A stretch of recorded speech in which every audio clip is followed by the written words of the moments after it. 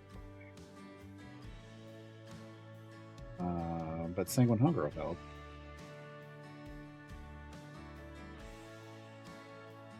Darian's a power pick here, which is where we want it to, because once we get past the next split, we can put 10 champions in, and we should be fine. I'm kind of want Krull here. I'm not gonna lie. That's why we're kind of showing Krull, because I'm like, Krull could be big.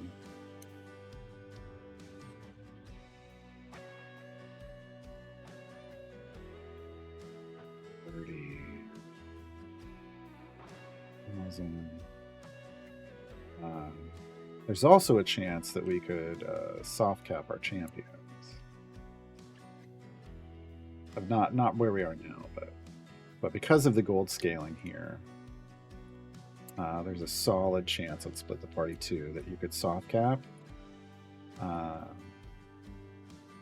not going to get it, there's no favor conversion or anything, but it can be a good place to like work on feats, like feat slot unlocks. For anybody that you didn't already bench. Whoopsie.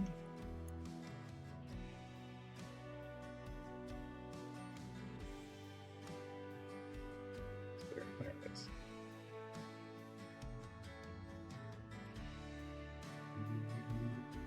Yeah, Necronus surprise split the party today. Surprise split the party. So these are E78 healths. E78. We're going to go ahead and we're going to do this, and then we're going to do this. This stacks up a multiplicatively stacking damage buff for Jarlaxle, or for Jarlaxle, for Astarion. For our Jarlaxle 2.0. A rogue with gold find.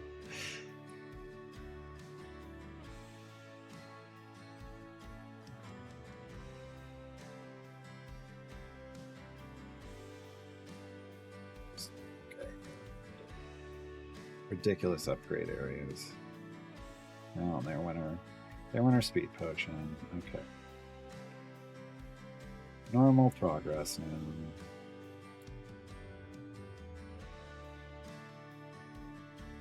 Into Idle Boogaloo.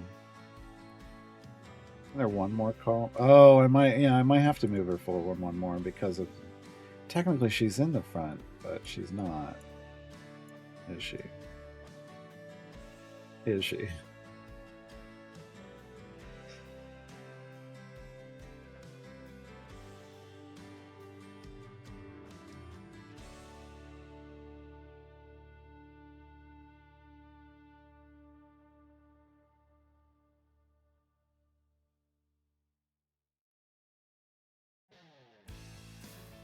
See, we're doing the damage we need.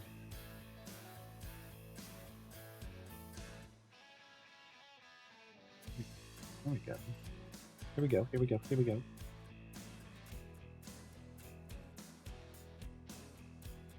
Excellent. Excellent.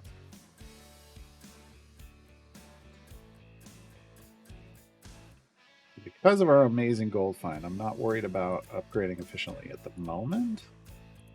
Also because I know I could always add 2 more champions. Astarion better for gold farming or Eliwick? Astarion. Astarion's ridiculous. Astarion, I don't even have a full formation. Astarion's generational wealth is an EO4 gold find buff at the moment. It's formation dependent.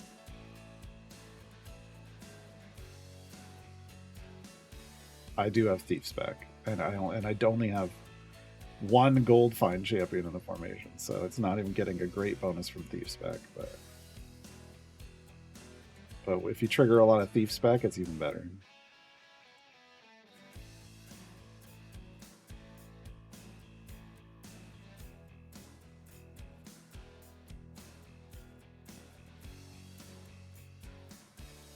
The last of our speed. Oh my god. I forgot. We just lost the 15-minute post, and now we lost the hour one too. Alright.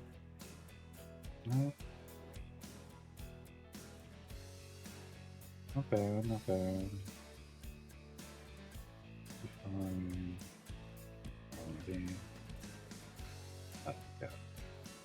200 away. Yeah, yes. Some bangs. Not enough. All right.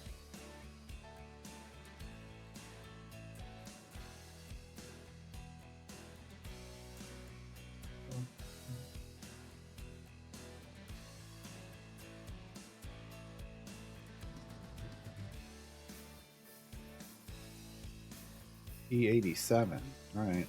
That's a little higher. That's a little higher. Where rat? There rat. E88 on the boss.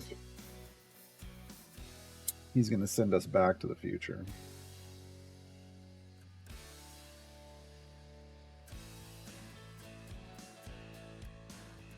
I didn't expect those to do anything. I just wanted to do them all before I hit this.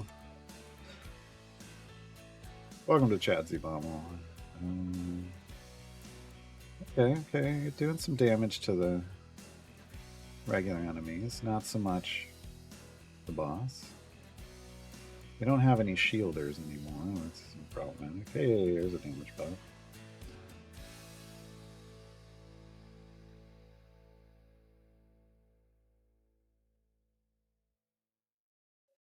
If we wanted more gold, fine, we could bring in Crawl and we could bring in Penelope. Almost to 37 though. Do we need it? I don't know.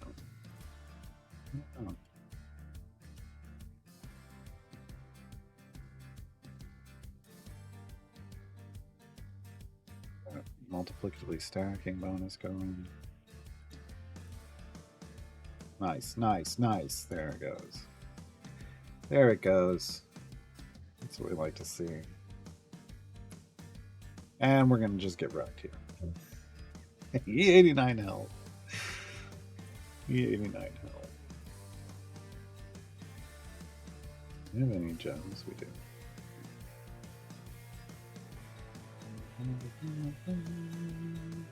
Oh, keys.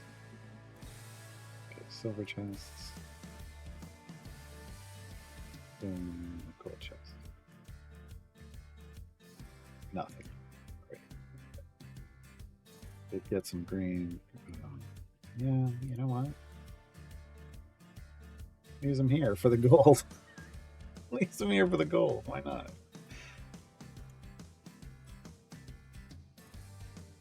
Why not?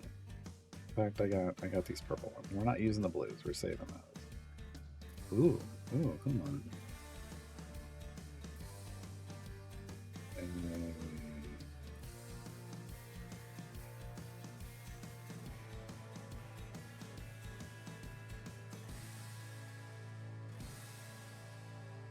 we haven't killed anything here yet. That seems problematic. Yeah, our damage is nowhere near killing anything here. Some are close. Some are close to dying. There we go. We got a couple kills. Missing Azaka right now for that gold find. But oh well.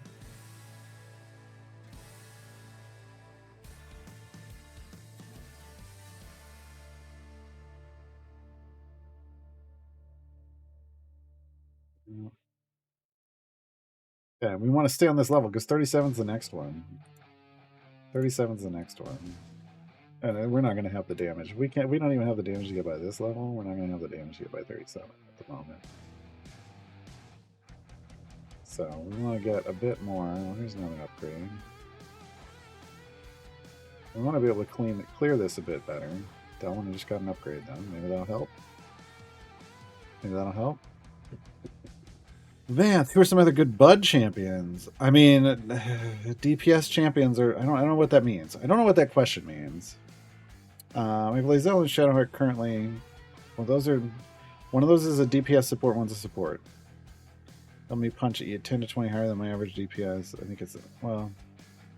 I mean, what I don't know. If, like, do you want like a good DPS champion? Do you want good support champions? Don't come in here with Artemis.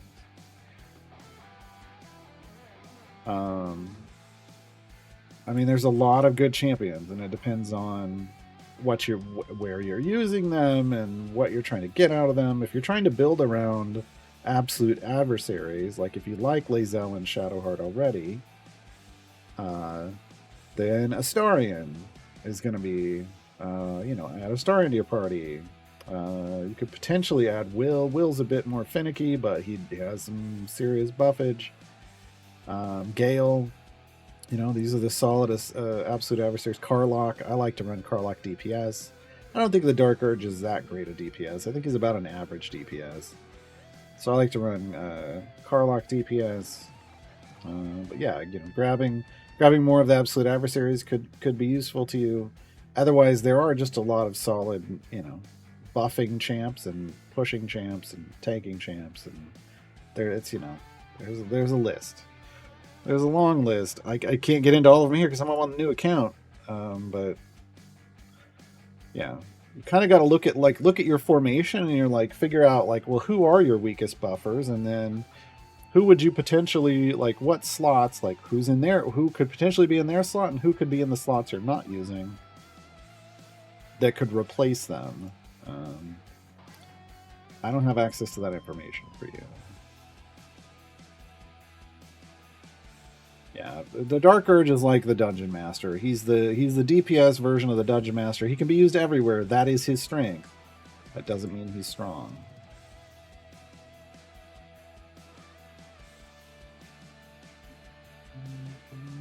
Okay, we're going to try this. This is our last split. This is when we determine whether Brunner lives or not. Some of us already know the answer. E91. Oh boy. I'm just going to pop this now. Just give me those stacks started running going already.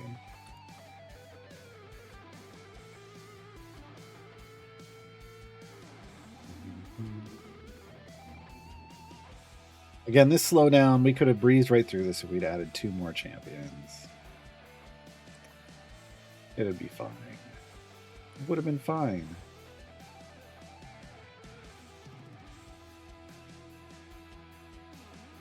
So this was 9 Century, Bruno, Bellingham, Daddy Bree, and Astarion.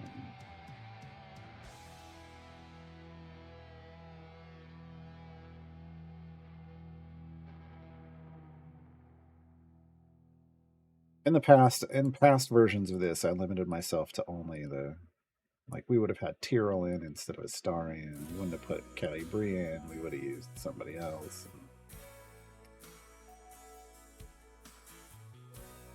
I think for Split the Party 2 and 3, you kind of just gotta tell people here's how many you're gonna lose and try to build the best. Here's what you start with, and then after that, try to build a good mix of gold find and pushing power.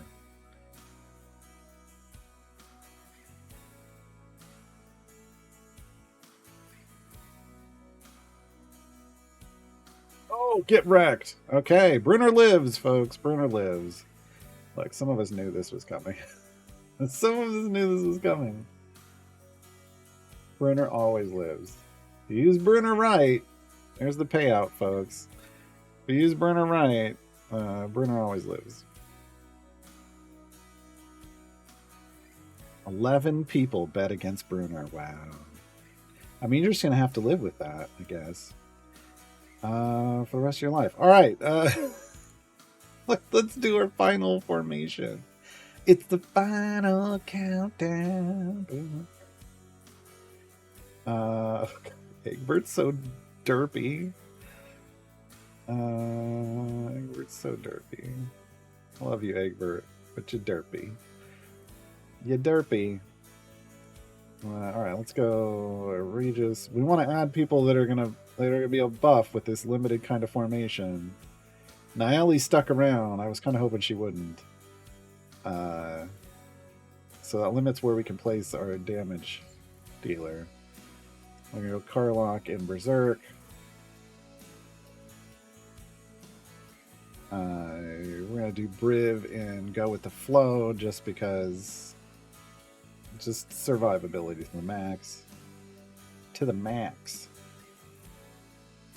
We're gonna have Crawl in. Crawl can just sit in the back, and we're gonna just paint it up. Paint it up, yeah. Should be fine. We'll throw Tyrrell in the back as well. Moonbeam. Here's the neat thing about Dragonbait. Dragonbait doesn't have to be in the front to buff. So we're going to Dragonbait. Dragonbait. And then we're going to Penelope Half Pint right up here. Ooh. Yeah, that's 7's a good number for me. And then I think we're gonna Diana. I think we're gonna Diana. Wow, she doesn't have gear on. We'll him on. We'll him on.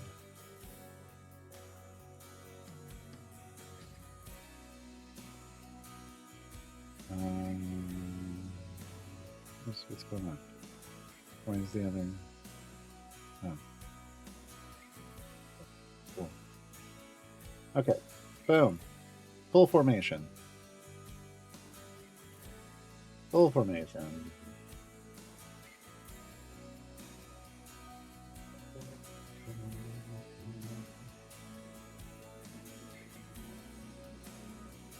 Now we can turn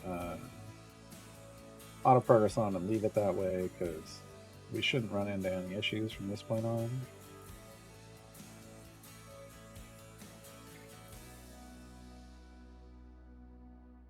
Look at that. So many people won at the casino. Everybody got to pay their taxes.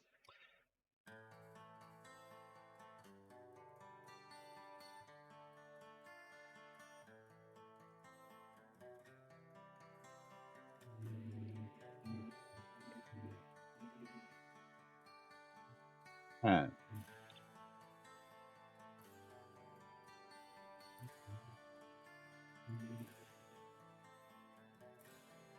Well, we'll spend Huntley Zilla bud damage adding abilities to my bud setter. Ah, okay.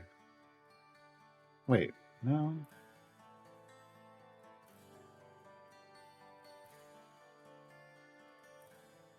So I'll be doing this. My bud attack will be 150. No. You know, you're misunderstanding. I think what you're doing is you're looking at this and thinking this matters, and this is all a lie. All that matters is like if this says what the this says Bruner's dealing 122 bud. That means that is Bruner's damage, and it doesn't matter what anything up here says. This is all a lie. This actually happened. It was probably Crawl, to be honest. So you don't look at, no one adds like E values of bud to your damage. No one does that. What some people do is they will add a certain number of seconds of bud to hits and things. That's completely different. That's effectively making them a secondary DPS that are doing, or whoever the target of that bud damage is, so that they can help your primary DPS. This is a very different thing. These are very different things. 2 time gates away from split the party 1. Nice.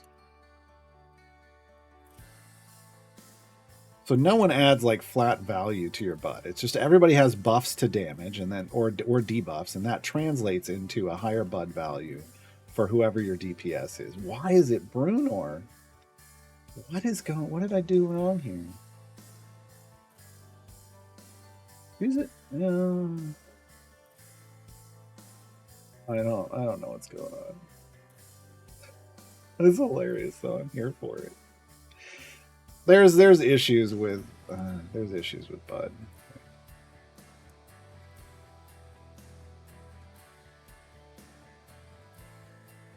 VIP doesn't get rid of ads. I want to be clear.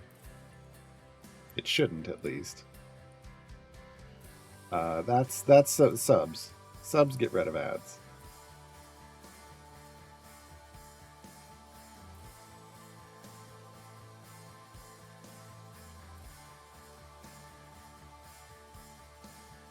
And it makes you look cool.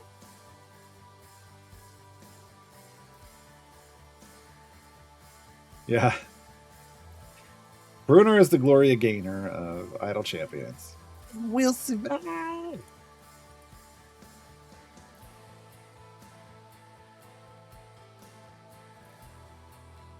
Yeah, I'm like, did I do something wrong? No, the game's just being weird.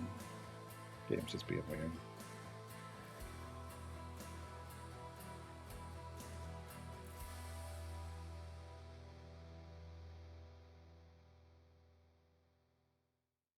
Yeah, our damage is we're at E130. There we go. E136 damage and E113 monster health. We're cruising. We're cruising right through here. This isn't gonna be an issue. It's just taking us a while. Why did I do that? That's ultimate cooldown reduction here. That's right. Oopsie.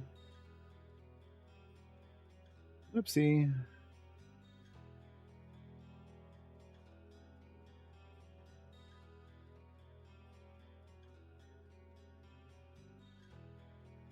This VIP badge brought to you by #BrunorLives. Have Brunor live in your split the party today by using Garwar's guide to split the party.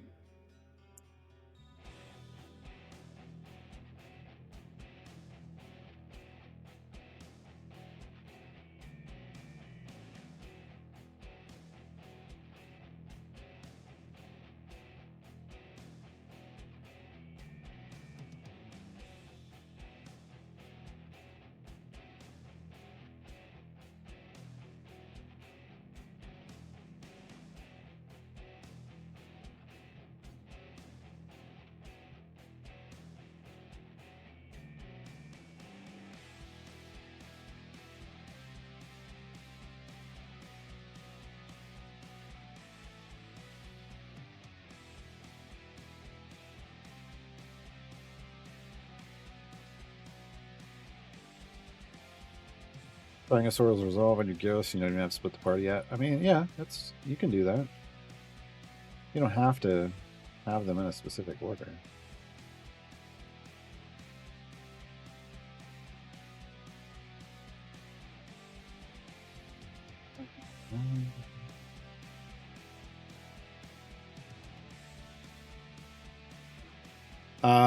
Vance, it's a Artemis needs a combination of heroes and item like champions and item levels. That's why I don't. When people are like, "Oh, just get Artemis. He's an amazing DPS." He's not. He's not. He needs a full formation built around him, and he and his entire formation need item levels. And until you hit a specific magical threshold, a combination of all of those things, he's not great. And there's other champions in the game that can out DPS him, building just a general formation and not having lots of item levels. Later on in the game, late game, he has the highest potential currently that we know of, but that doesn't help people early on. All right, we completed Split the Party 2, folks. We get our fast core. You get a fast core.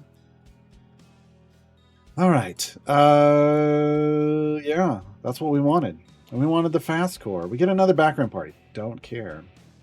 Don't care. My modest core had gotten to 5 or gotten to 4. We were way to 5. And now I don't care. Now we're going straight into the fast core. We're going straight into the fast core because I don't care about the other ones. Give me my pipes back. Clear. Clear.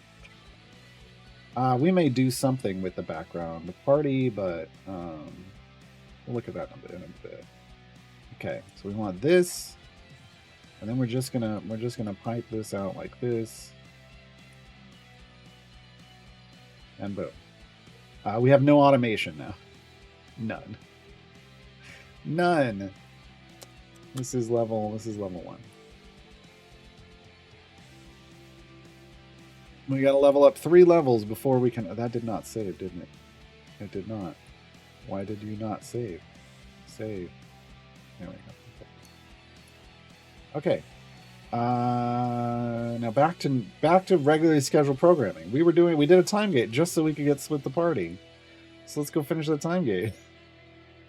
Oh, let's go finish that time gate.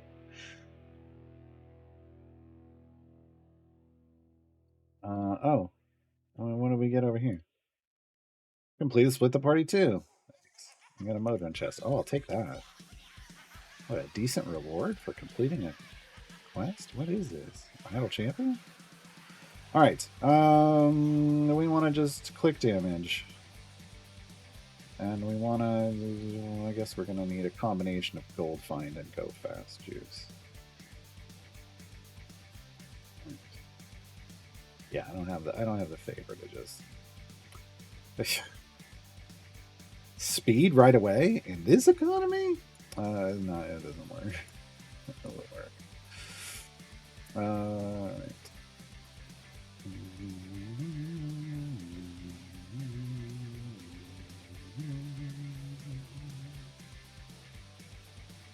Alright. Away we go. We just gotta get a 75. So yeah, so I have this. Now what I'm gonna do is I'm gonna come over here, I'm gonna throw a modest core over here. View core. I'm gonna go plink, plink, and I'm gonna turn automation on. I'm gonna save automation. Now I can use this if I want to give up 2 familiars for the low price of 2 familiars. I can have, I could basically no longer use Brunner. I could bring in like Gale from now on. I can throw a Brunner in a background party. Well, actually, it would use any of those champions in a background party. And I can have a gem farm going, just a very low level gem farm going constantly to soak up extra gems. You can get a couple, maybe I've heard 5,000 a day. I don't know. I don't know if that's real. That's a lot. That would be a lot. It might be. We would need to affect that. We would need to test that. I got about 5,000 and a little, and like 30, maybe 36 hours seems to be on 5,000 is what I see. But regardless, it would be a constant source of gems. It does cost you 2 familiars. It does cost you 2 familiars. So let's look at, like, if we were to replace this with Gale. Do something like this. Oh, you derpy boy. No, Minsk for speed. That's right. So if we look at this and we go, okay, I'm going to let this go. I'm going to come over here and I'm going to figure this out. Well, the key, Cal Gaiden, is I don't want to. I only want to expend 2 familiars. I only want to expend 2 familiars. So I'm going to come over here to. Oh no, I don't want it generically. I want it in a patron. And so I'm going to start. This is going to be where my patron challenge stuff happens in the background. Oh, it fed in here. There. Okay. I want to put one. Oh, dang it. Here's what I can do. Who do I want over here? I want them.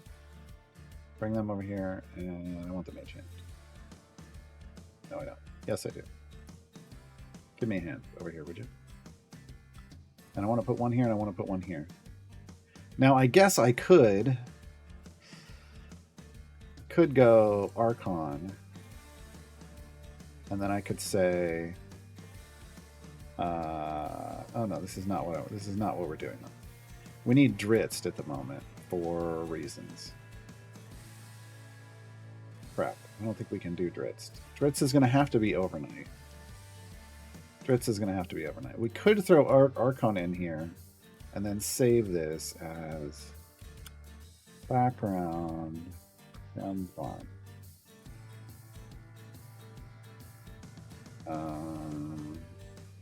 And then what we want to do is we look at, put this here, and we'll turn that on. And then for a reset goal, I look at what is my click damage doing down here. It's going pretty far, but I don't necessarily want to click through a boss.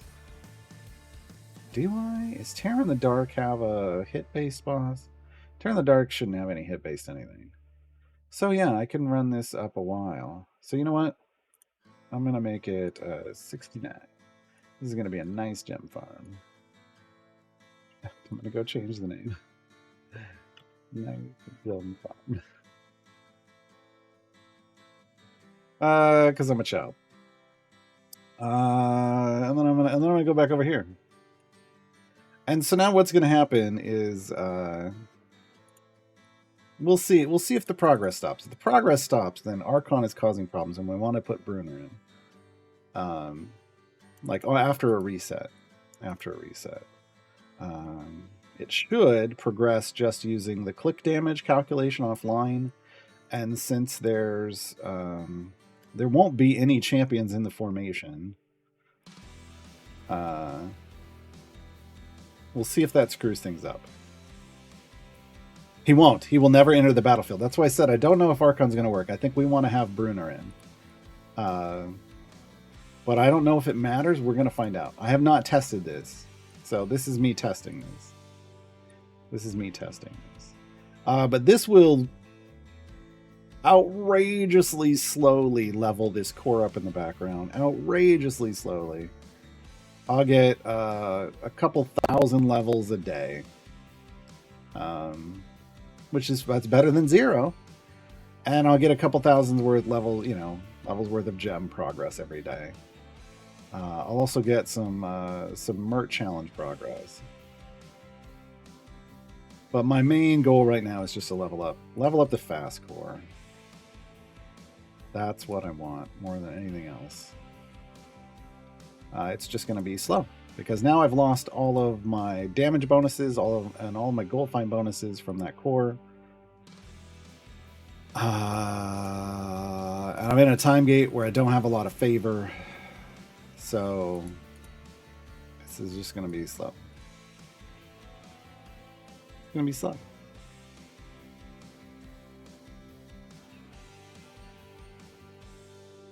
Oh yeah, Ravenous Bot. There's a large number of variants that you have to do for a Swords Resolve. That's why usually we just send people to Azaka first because she has a number of them to do as well. And by the time you unlock her, you're only like 2 away from what you need for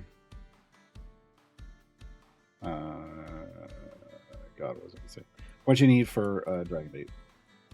That's what we were talking about.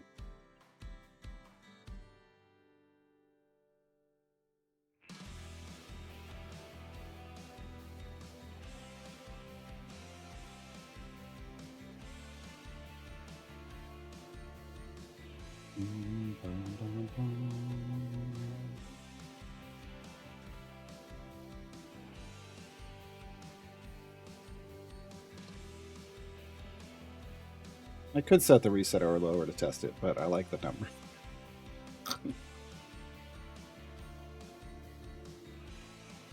You do one on the field and one on Archon. That works too. Yeah, that works too. If you have enough favor, Cal, it needs a certain amount. It needs enough favor to get Archon out on the field on area 1, or else it will fail. So it depends on your favor values. I wouldn't, and I think I've got enough favor for that. But. Unlock Nordum next. No. Oh, yeah. If I unlock Nordum, I would put Nordum in that background party. Because Nordum is not super useful in your primary party. Like, unlocking a speed champ, I guess because he's in the event. No.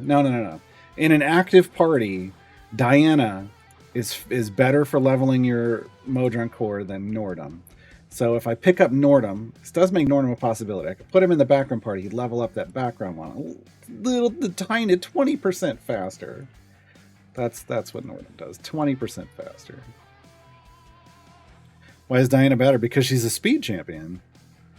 Speed champions, just straight up speed champions, are better for leveling a Modron core because they let you complete the areas faster. And since the XP you earn is 1 XP per area, the faster you complete areas, the faster you earn XP. Whereas Nordum just gives you a tiny little percent of bonus.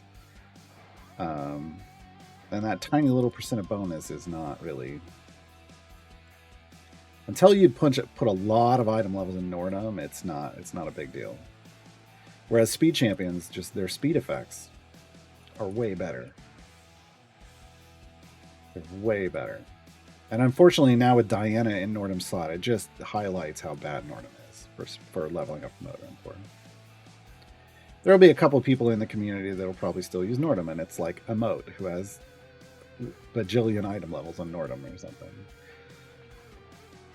But the rest of us peons will use Diana.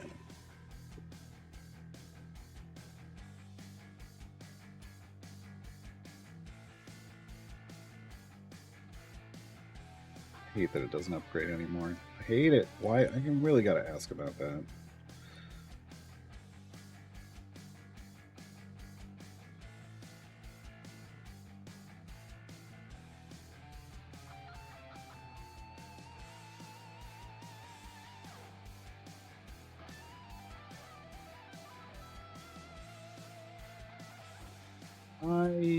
Is Hesitant Helper the mop? I can't remember what Presto's mop is.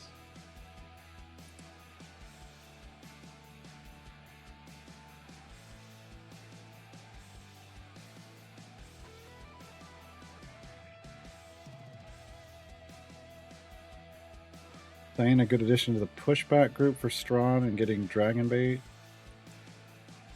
For Strahd, yes. I don't know. I don't know what Diana would offer. I don't know that Diana offers anything amazing for... Unless she's just a really good buffer for you. But she could be. For a Sorrel's Resolve to get Dragon Bait. There isn't any crowd control necessary there. It's just that Diana's a great speed champ, first off. Second, she does have a mathematically overpowered ability, but that means you need to get the items and the item levels to make it strong. It'll be good for you, but is it better than whoever else is in your formation? I don't know. You'd have to figure that out.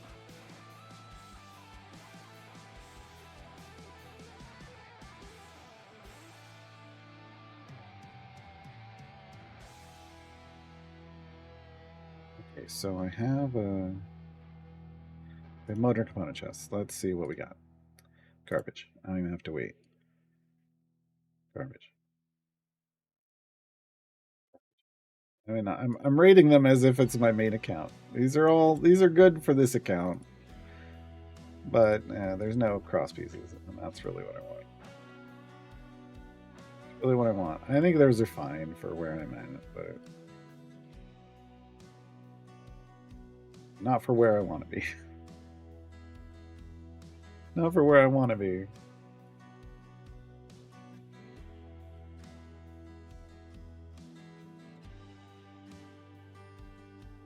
Yeah, Diana and Lae'zel. Well, Lae'zel, here's the thing. Lae'zel needs a formation. I want to be clear. Lae'zel needs an absolute adversary's formation to be a good speed champion. That's an investment. Unless you just happen to get it free with the Steam giveaway, and not everybody did, then Lae'zel isn't a low investment champion. To be clear, she doesn't need she doesn't need item levels, so she is good to just get her and you have her speed. It is what it is without needing to invest items in that sense, but you have to invest a whole formation around her still. So it's not a no investment. Let's put it that way. She's not a no investment champion, whereas Diana is a low investment champion.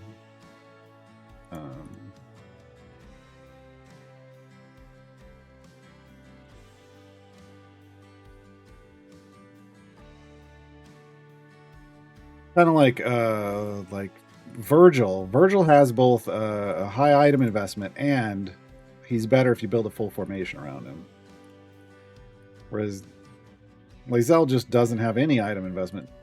Has some feats, that you might want to invest in, but then also wants a full formation. Unlike Shandy, who just comes out of the gate and does what she does. That's a no investment champion. Absolutely no investment champion. And Deacon.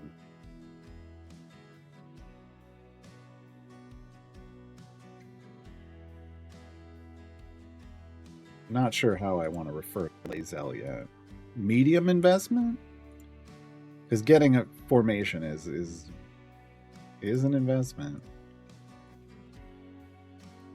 I don't know. I have to think about that some more.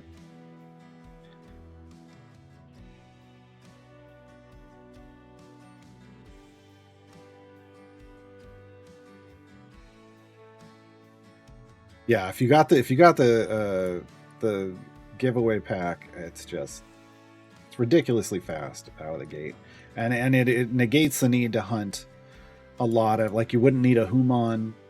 You'd still want a Briv, but you wouldn't need a Human. You wouldn't need like a Sentry or a Virgil. You wouldn't care about BBG or Nahara.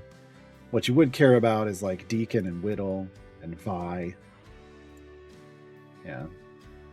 Just changes how you would add speed to that formation. Diana goes everywhere. In the sense that she would go into any speed formation. Not that she's a dungeon master or a dark. That's not my pervert name, Calican. I have a bae. Her name is Carlock.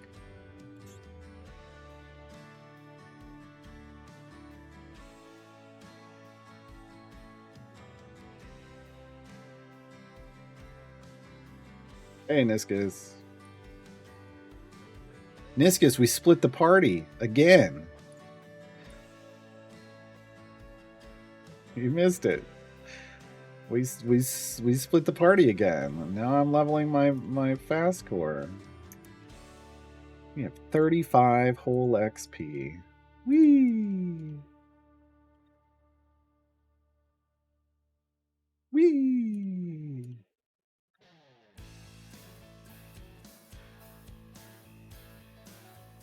Is this the Project Rock formation? Oh no. Unfortunately, that's a 9 champion formation. I'm about to ruin it. I guess it kind of is, though, isn't it? It's the cow. It's Lavasha Mauve. But that makes sense because it's.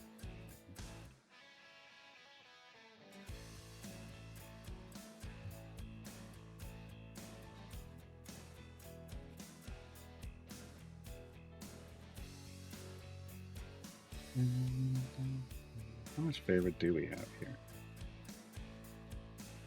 EO6. Okay. Yeah, we did not get a whole lot.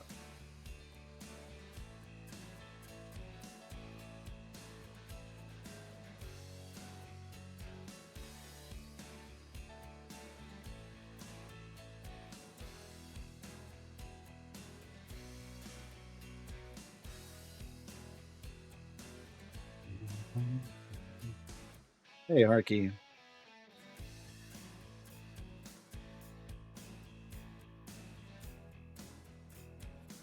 Nice, Ravenous. I haven't watched her play the Vigi games.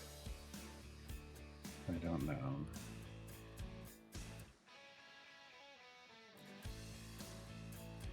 Well, that's what we would get rid of Gale here for Astarion once we can get Astarion's gold find going.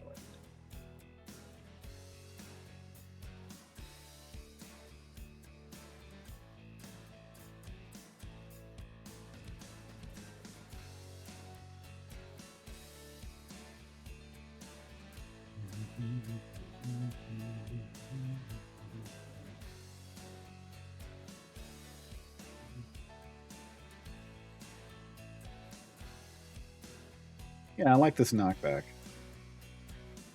I like this knockback from Diana. I don't like that if I just want to delay the arrival, I can put her into a different column. Like a different placement in a column. If I don't want the boss to ever get near me, that's a pretty solid knockback. And she's got a pretty good attack timer to keep him there. It's even before me. I don't think I put any... Yeah, I didn't put any of her cooldown stuff, so... Like that's pretty solid.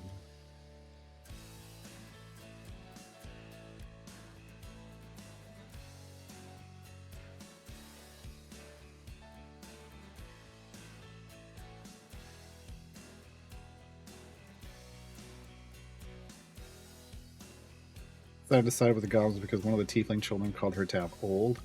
I mean, look, we've all got lines that you shouldn't cross. She knows where hers is. She knows where hers is.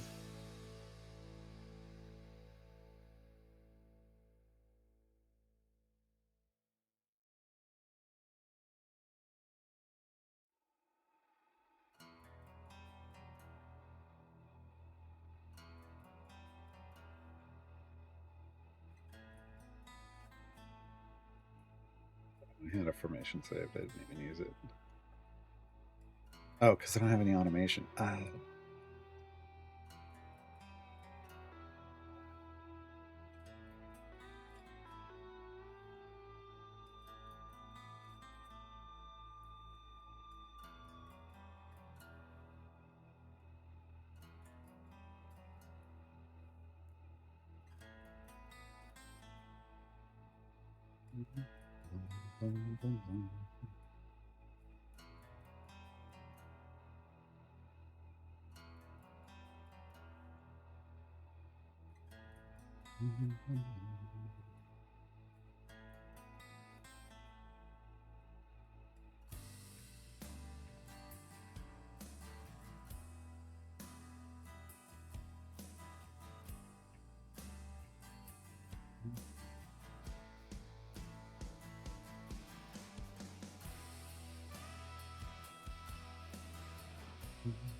Okay, I can close my split the party guide.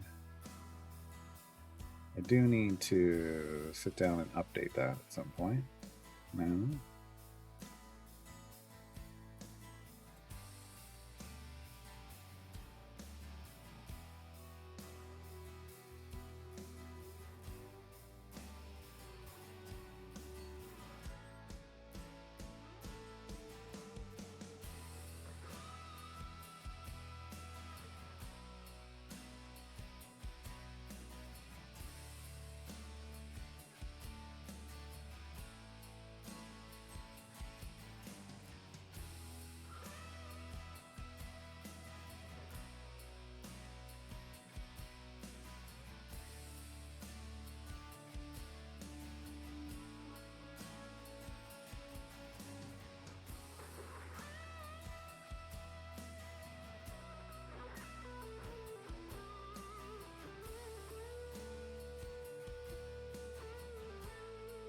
Yeah, no, that was Ceramophosis. Dang it. 90 for generational wealth. All right. 90 gives us the money.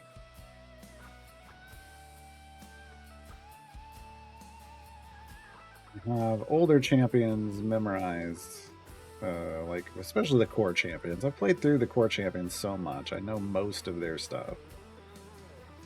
I have a rough approximation of when they're getting upgrades through most of their early curves. Early and middle curves. But the newer champions, I don't necessarily upgrade efficiently, you know, so yeah.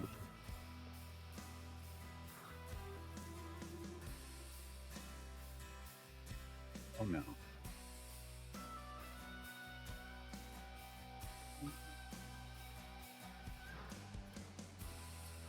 I was uploading more videos over to the YouTube channel, so I think we're up through day 41 over there now. We're on to day 46, so I'm only like 5 days behind. One of these days, I'll get in the habit of just uploading them later that night, every day. Maybe, probably not. Let's be realistic. Probably not.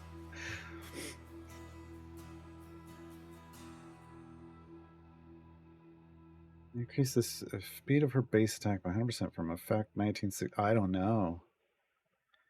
Dilettante. Hold on. I don't have that. Could that maybe be a feat? No, 100% wouldn't be. I don't know.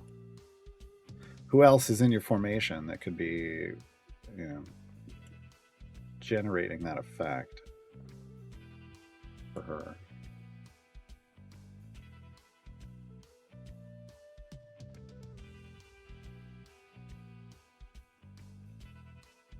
Yeah, newer champions, mash buttons. Here we go. We're done. All I care about is getting to 75 and hitting complete. Now the next one is 175 though. And it's Egbert the Careless. Egbert the Careless. Oh, I forgot we only have 3. Where am my other 2? Egbert starts in the formation. He can't be moved or removed. Did you see him toss that bomb backwards? Every 10 seconds, Egbert accidentally drops a lit bomb, which bounces back and explodes, dealing a random amount of damage up to the area's number to a random champion other than Egbert and anyone standing next to them. Damn it, Egbert. Damn it, Egbert. Why? Why would you do this? No. It says bomb on it, too. Oh, that's great. I never noticed that. I never noticed that. Yeah.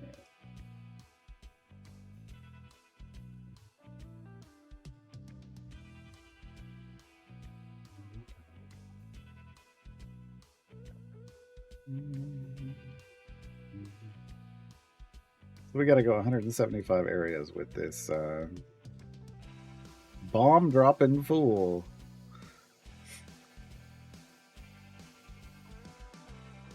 Running the Gromma quest challenges increases the cooldown on big. Oh, that's the problem. There's something going on with that. Something going on with that.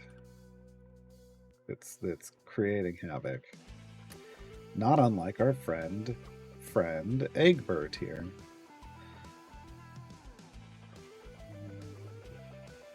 Up to 2 gold Egbert.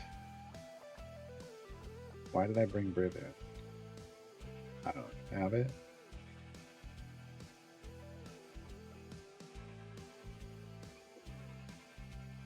A bit, I guess. What are we doing over here? Let's go take a look. Oh, it upgraded. 17. Cool. There's no reason for me not to trust that number, right? Right. Riv won't heal. He's not getting hit with anything. I don't know that the bomb is going to count. We'll see. But I feel like we just moved to another area before he would ever get a heal off. Well, let's see what happens. Where's... Okay, no, that's on... if he drops one on Briv, then we'll see, but... I don't think that's gonna... Briv only heals if Briv's getting hit. I can't put Briv in the tank line to get hit by enemies. So I guess I could swap him over to wherever the bomb drops. That's too much work. Besides, we go to the next area and we heal anyway. We heal anyway. It would be smarter for me to put Calliope in and just shield people. Honestly. You know what?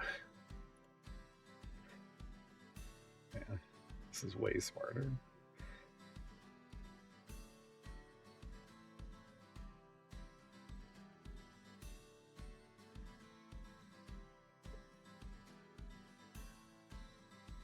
Yeah, let us shield everybody.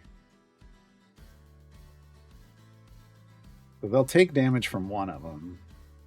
And then subsequent ones will just come out of. Wait, did that actually hurt them, or did it come out of the shield?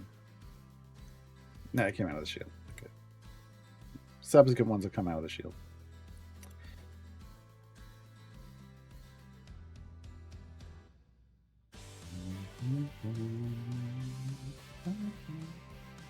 And then we'll reduce her shielding down to 10 seconds to match his bomb drops, and we'll be fine. And we'll be fine.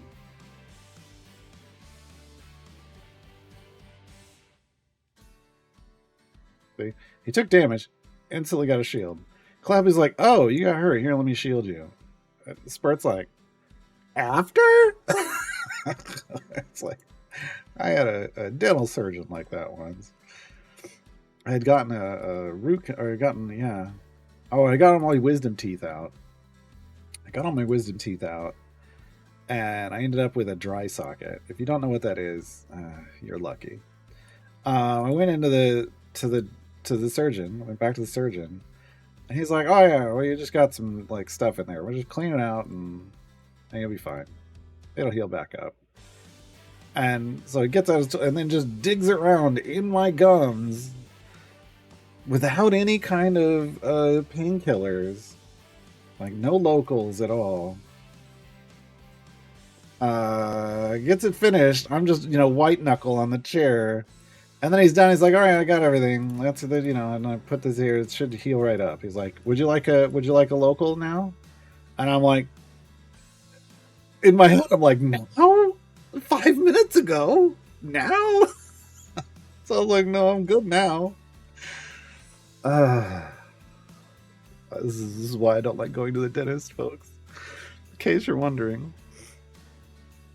I've had just some not great experiences. I mean, it could be way worse, but I've had enough bad that I'm like, no, thanks.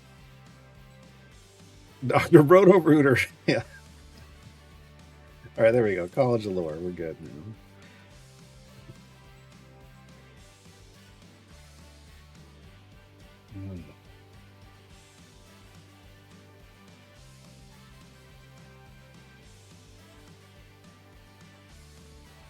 Yeah, it was at 2:30. Let's dig in.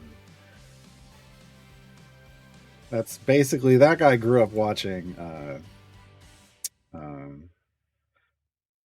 Little Shop of Horrors and was like, yeah, I want to be a dentist. That looks great. I want that job.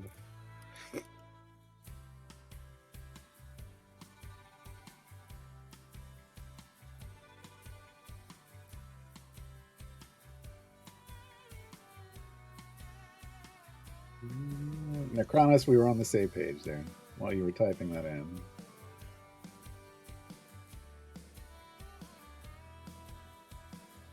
Necronis. It's probably Necronis, isn't it?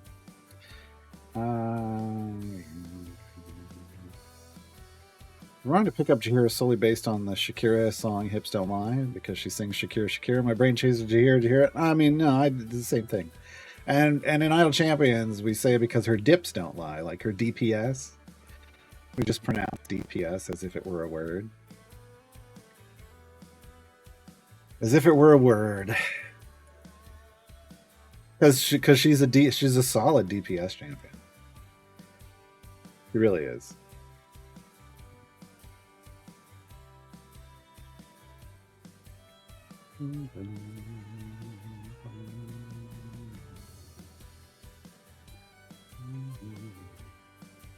I did when she went through there was a season. There used to be things called seasons for those of you who are brand new. They don't exist anymore. They went to live. Sandy sent them to a farm upstate. She had a season, and during her season, she was my primary DPS because, man, her season rework was good. I'd always thought she was pretty solid, and then her season rework just made her way better.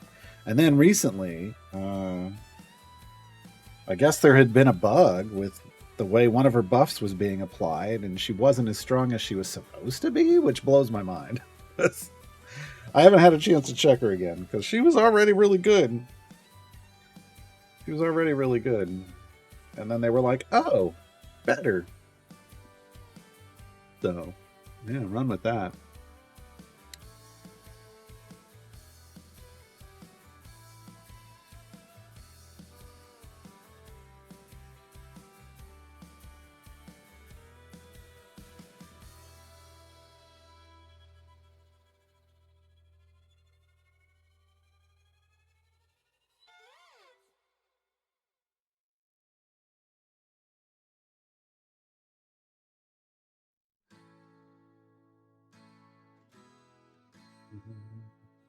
I can't. That's just too slow. All right, I can't. Now I've got a bunch of gold fight potions. Let's just speed this up a little bit.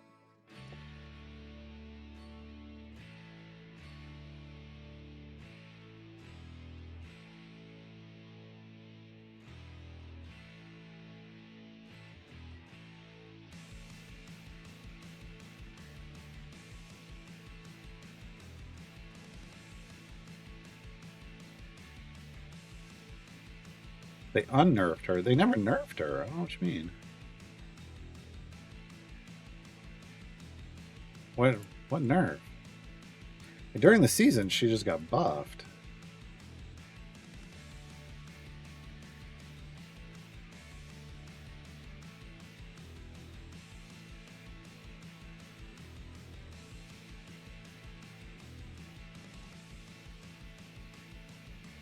Maybe the nerf was her bug kicking in? I don't know.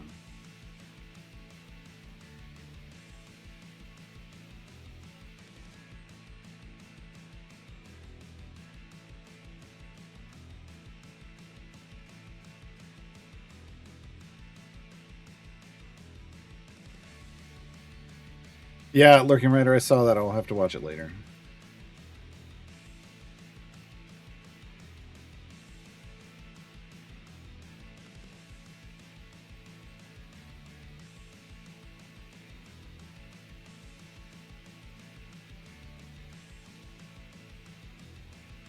Yeah, Manor Lords is just, it's a game you could lose so much time in. Feels like.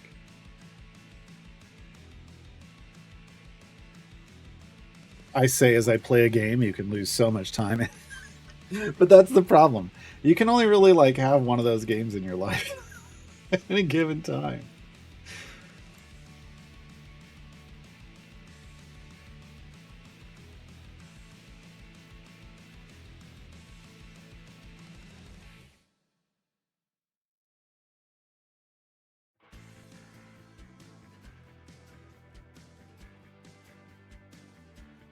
$120 to start speeding through this.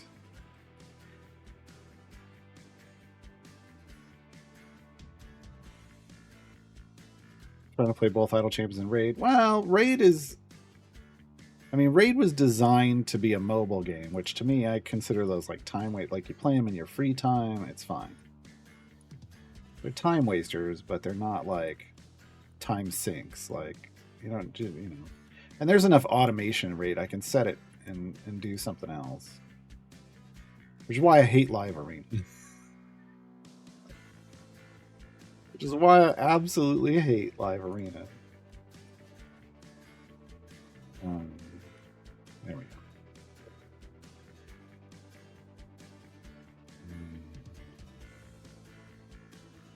I'm ready.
Um, How am I going to do this?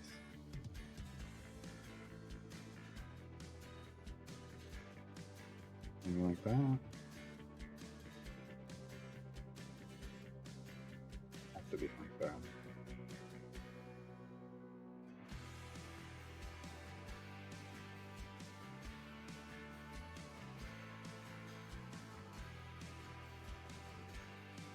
Be carefully balanced yet. 200? Do we have gold find over here? Not yet.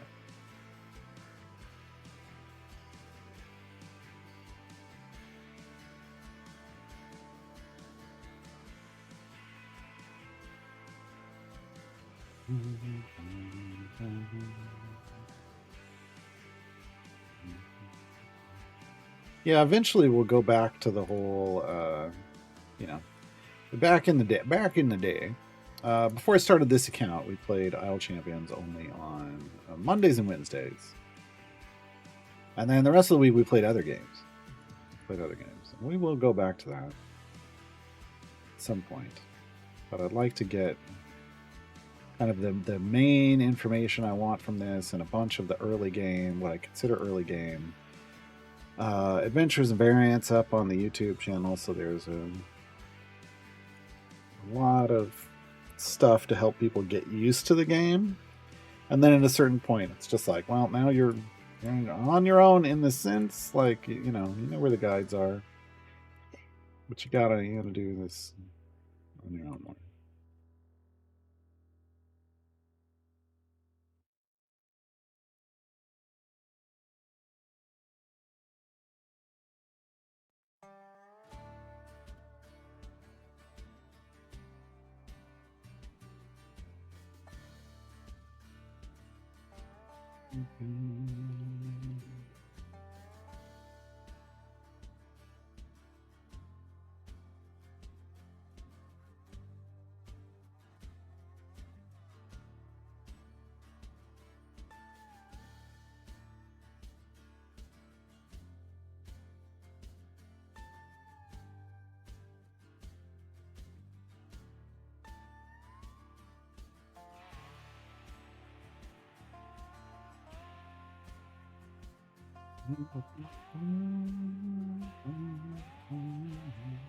How are we doing on our background party? Area 17, that's where it was before. 30s? 30s maybe? I'm going to say 47. Nope, 26. Dang. I really overshot that with both of my estimates. Both of my... Man, I could click to 148? Ridiculous. Well, I wanted that to be a little mean, but I'll just change it to 30. We just want to test how well it resets. If it breaks when it resets.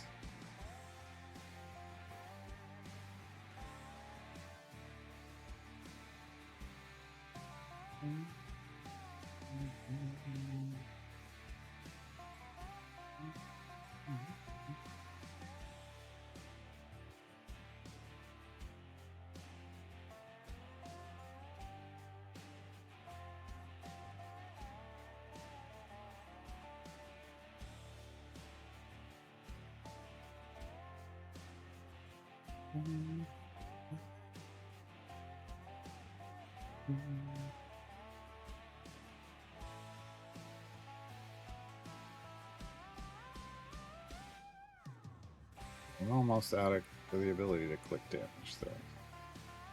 Almost.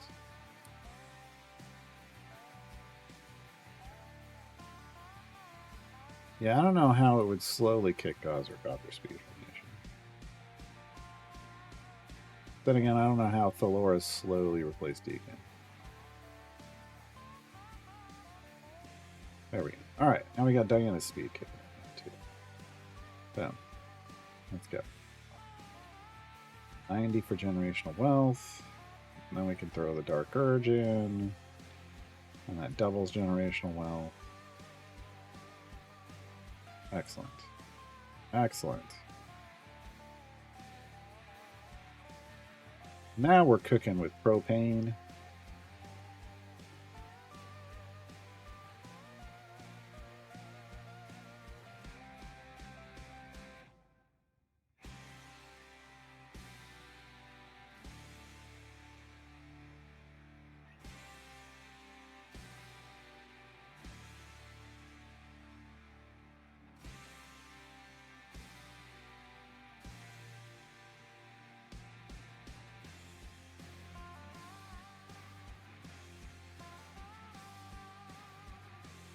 Why am I leveling up the Dark Urge? I don't care about him. I guess he should be my damage dealer.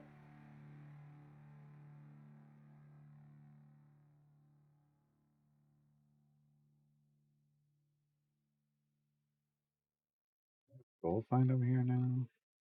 Finally. Oh god, I don't know. What are the tournaments for? -1. Okay, great. Great. Egbert. You're just great.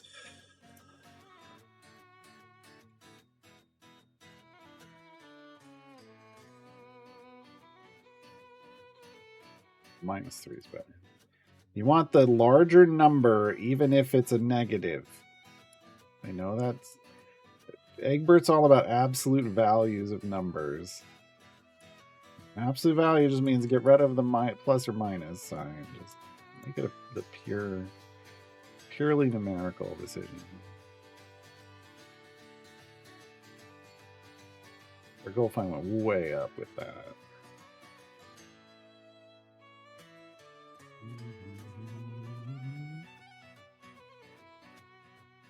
Let's say way up, but you know.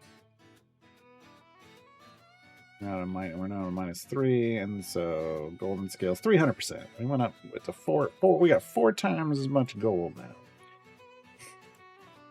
Well, my item levels and floors on my main account, it should still be around 200. I haven't gotten to sit down and just try to boost them lately.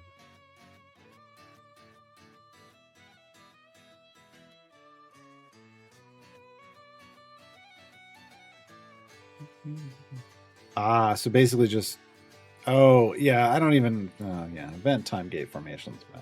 I just worry about whatever my gem farm is. Slower better than Deacon for speed formations. If you're for gem farms, yes. For gem farms, yes. Just basically skips a number of areas that's roughly equal to the amount of favor you have and the exponent of favor you have. So the more favor you have in a place, the better she is for you. That's pretty ridiculous at a certain point.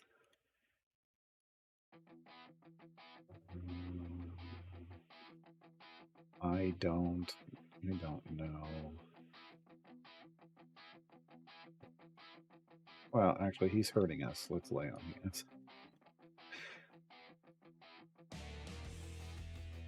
Since he's hurting us, he has to lay on some hands.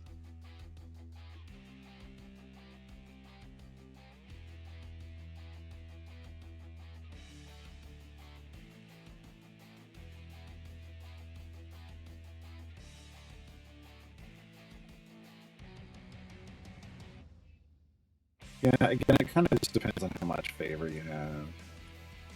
Like Lediath has like a ridiculous amount, like on some I saw like 100 E150 favor somewhere that your gem farm, like where your gem farm is, and yeah, that makes Thalora just a monster, absolute monster. But like I usually farm somewhere around like the E70s or something, and it's like that's still I'll skip 70 straight levels. Absolutely, that's just so incredibly efficient.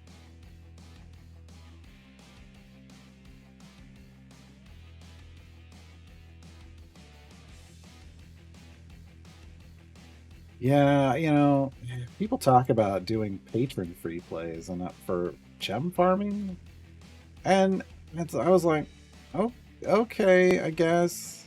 I never bothered with that. I could see why if you're just being hyper about it, but now I think Diana makes everything better. Just you don't even have to do the patron stuff. I ran my clicker. How dare he? How dare he?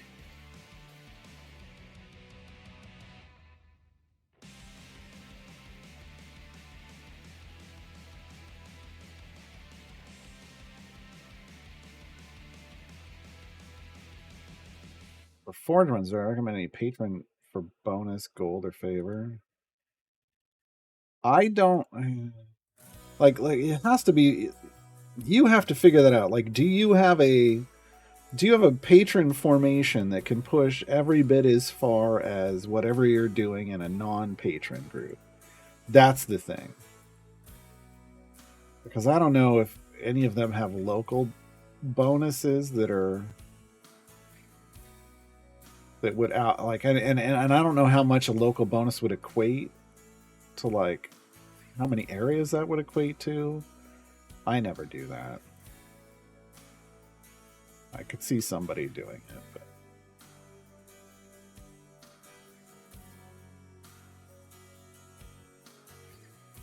Bajra's perk to reduce kills per stage made Sentry and BBG, and Humana guaranteed 1 kill per stage without Virgil.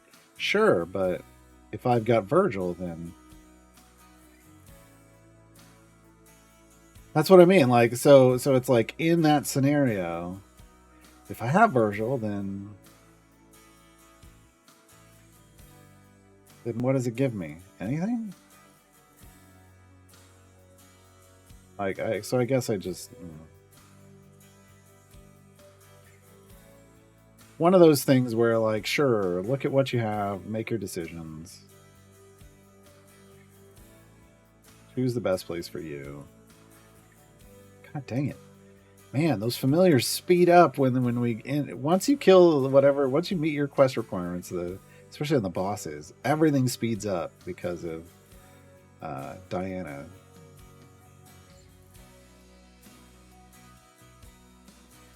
As champs on the field equals less CPU utilization equals more bosses. Really? One champion? I don't. Here's my honest answer. I don't care that much. I don't care that much. That's, again, if that's how much people want to care about it, great. I don't care that much.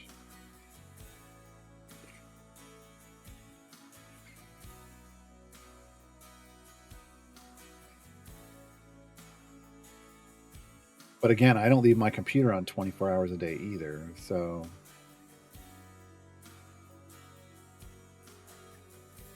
again, I'm not hyper about my gem farms.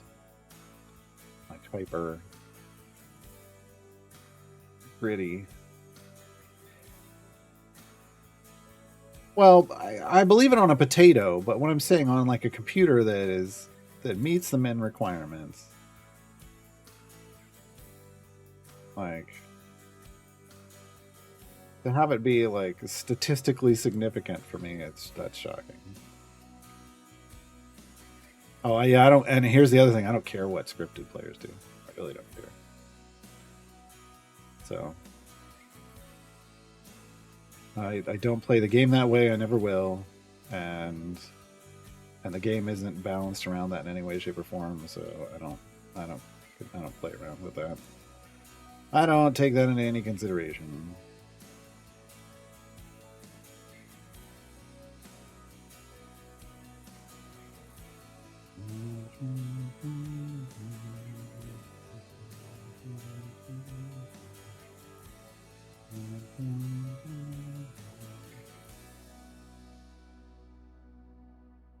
I think I'm at the point now where it's like, well, I have a 4-jump Riv, and I'm not going for 9 until they give him a cap. Like, either cap him or give him a feat that locks him at 9. Just not. So all of my blacksmithing contracts are just going on champions anyway. To either both raise my item level floor and boost mop champions. So if I'm meeting those goals with my current gem farm, then I don't feel like I have to get all picky about it.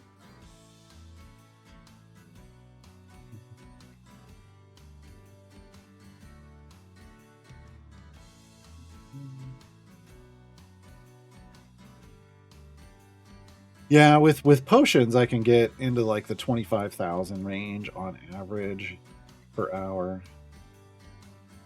But that's like a gem farm and like 10x speed.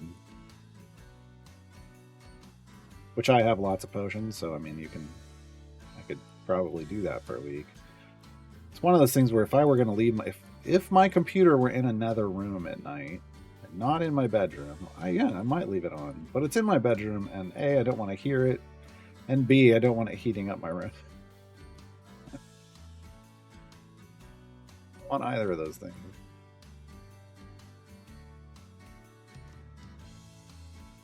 Floor jumps 88, walls at 650. Yeah, still 88's worth it.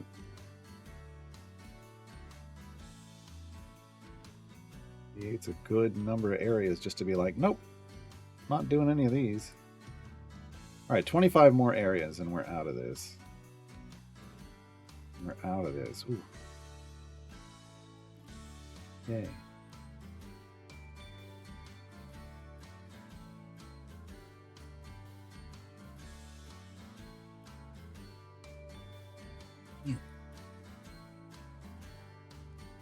Dang it. Almost clicked on that. That would have been sadness incarnate.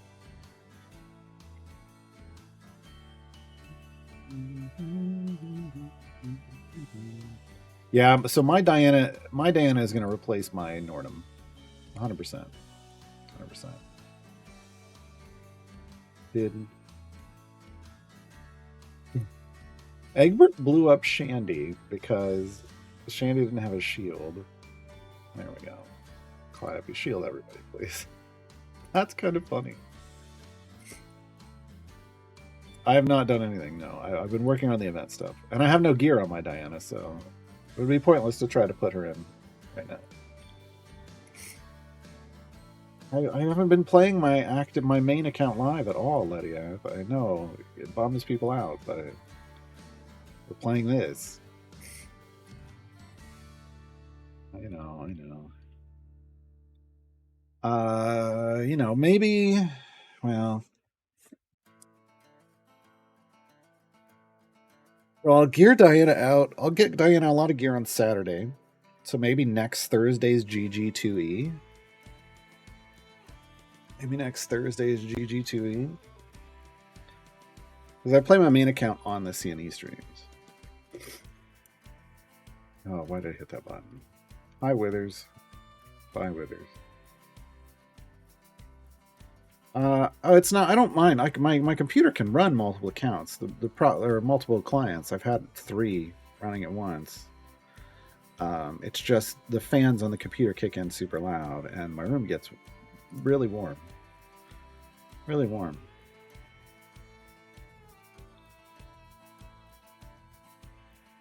Like it ups the temperature in my room a couple degrees.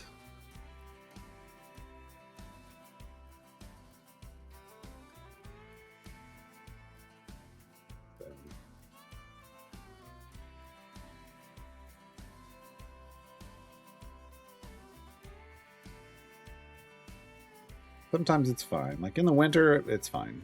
There's enough passive heat loss. That I don't mind. But we're in the spring and the summer where it's like 70 to 80 degrees out, and it's just...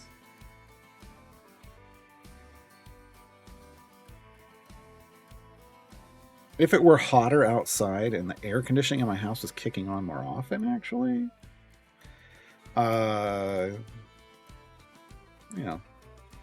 that would be okay as well. Night, Shevik.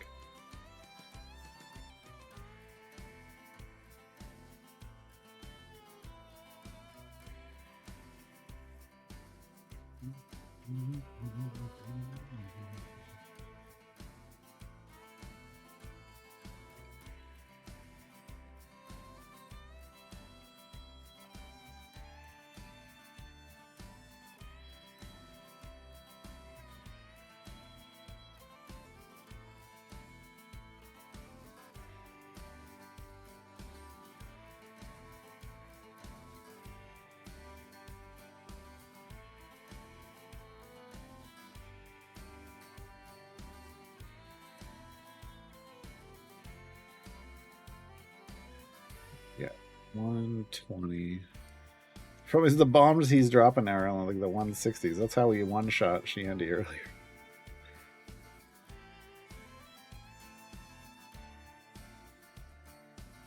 Oh, we lost our speed effect. No. Stop attacking my formation. Silly ranged enemies. Silly ranged enemies.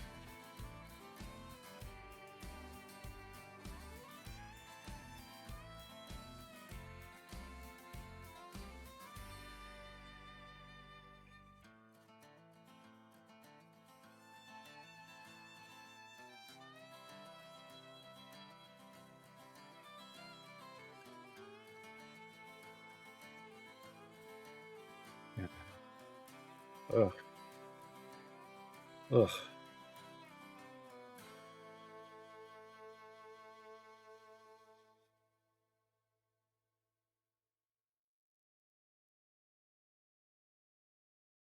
Second hit tank here would have been probably better. If I cared about the damage. I don't really care about the damage, I guess.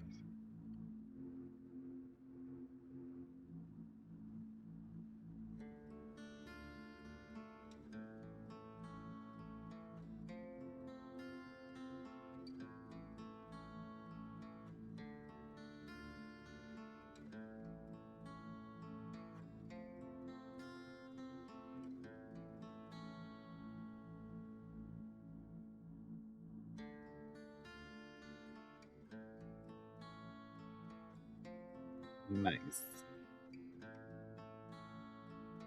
That E69 is our biggest hit. Alright, one more area. Come on. Oh, let's go.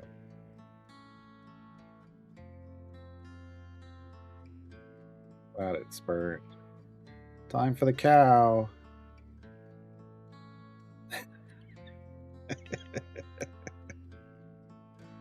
And we're done. And we're done. We saved the cow for last. We saved the cow for last. And we're done with our Egbert time gate that we did just so we could split the party. Yeah. See ya. Wouldn't want to be I don't want to dump that favor. Helm. Helm, that's the next place we're going to be grinding. Now we're back to the Great Modron Marsh, though. Okay.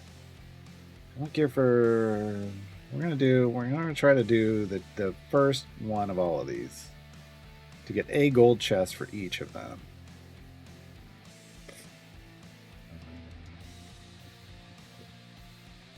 Oh, dang it, I keep forgetting when I've got familiars over here. Did we reset? It's calculating. It's calculating. It has done a reset.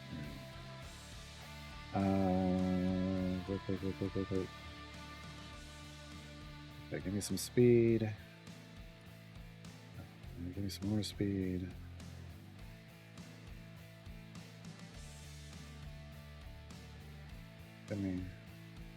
Give it all to me. Give me everything you got. No, speed. We've already got gold here. Oh, Diana, speed. Oh god, I don't know where to put her. Oh, yeah. That'll be fine. It'll be fine. Top of the pond. Penelope in the middle. Minsk. And I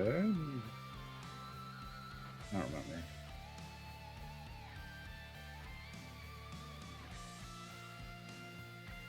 Ahead, maybe. Head? Head. Like that. Melee, Minsk, up here. Spurt, down here. There we go. Okay. Right. 6. 6.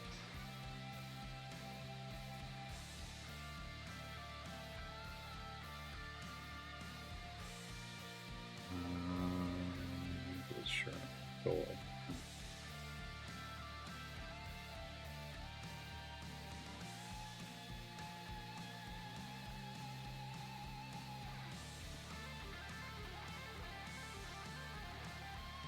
Okay.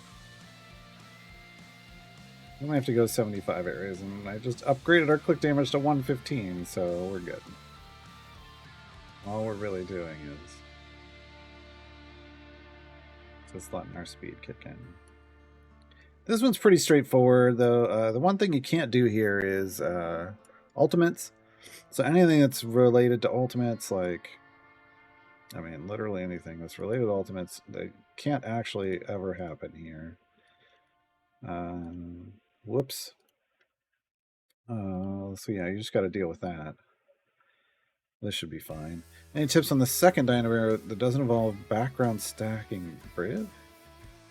Second Diana variant. Child is... Oh! I don't know why would you background stack Briv? So she's got a knockback, obviously. And you can, if you put her in a solo column, does she have a solo? Yeah, she does have a solo column here. Then she does a medium knockback on anything that comes towards her. Penelope and her swarms is great for slows. To slow down the enemies, so you're just killing them quickly. Briv can taunt. Any champion, any tank with a taunt could be useful here, because you basically just want to make sure everything moves away from that guy and comes to you. I don't know if Miria would put a protector in front of him or not, but that's why I said I just use Penelope anyway for the slows.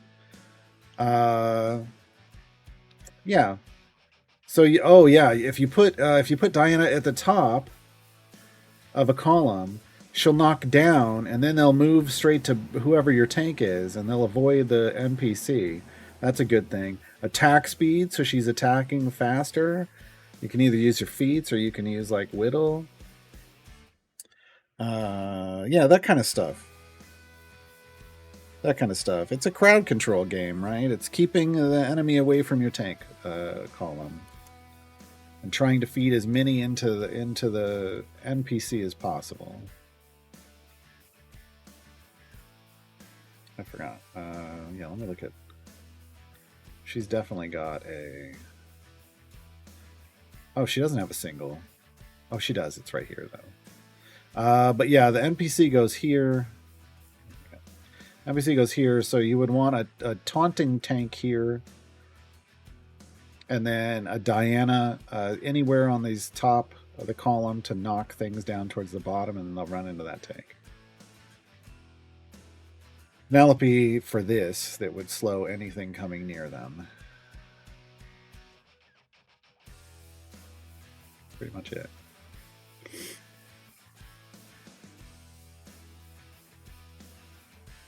I mean, when dealing with ranged enemies, Rosie isn't the worst idea, but it only...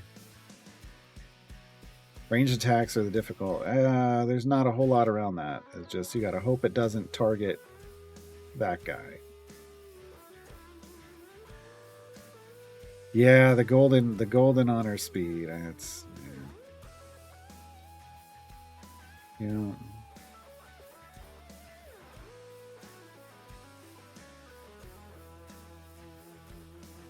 Hi, Dad's Lover. Thanks for hanging out. Yeah, I mean Rosie next to the NPC, but I don't think Rosie's gonna affect the NPC. Champions don't usually affect NPCs. So I think it's just luck. And instantly killing things. Like, don't underestimate the value of a fire breath potion, right? Then you're not waiting around for your attacks to hit. Like, if you can't just base click them dead, fire breath potion. Fire breath potion, fire breath potion, fire breath potion. So there's the other tip, Masio. So along with like a taunting tank at the bottom, a Diana for the knockbacks, for the ranged enemies, fire breath potions, and then the whole problem goes away. As long as your bud's high enough, the whole problem's gone with a fire breath potion.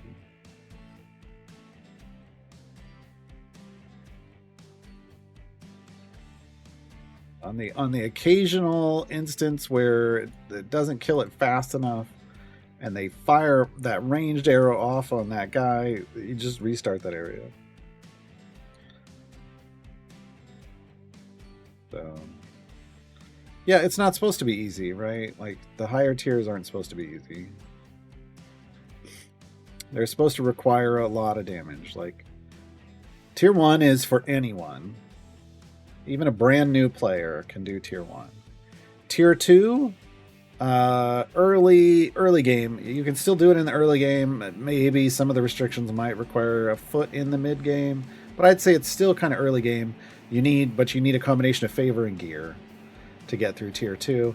Tier 3 is solidly in the mid game. You have to be in the mid game to even attempt that stuff. Solid bench of champions, lots of options, lots of power. Tier 4, you've got to be a late game. You've got to be heavily into the late game. Supercharged Modron core, lots of legendary effects at a solid level. Like, yeah. So, yeah.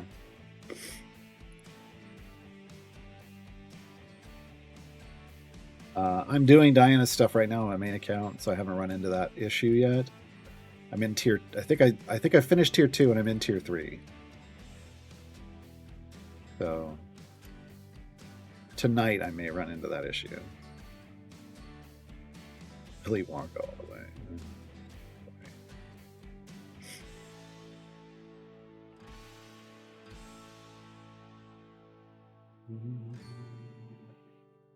Okay, so let's. So here we're gonna do the thing for Egbert. We're gonna do the thing for Egbert. I'm just gonna open one gold Egbert chest. This is me being hyper focused on the most efficient path to gearing up Egbert. I'm just gonna open one gold chest.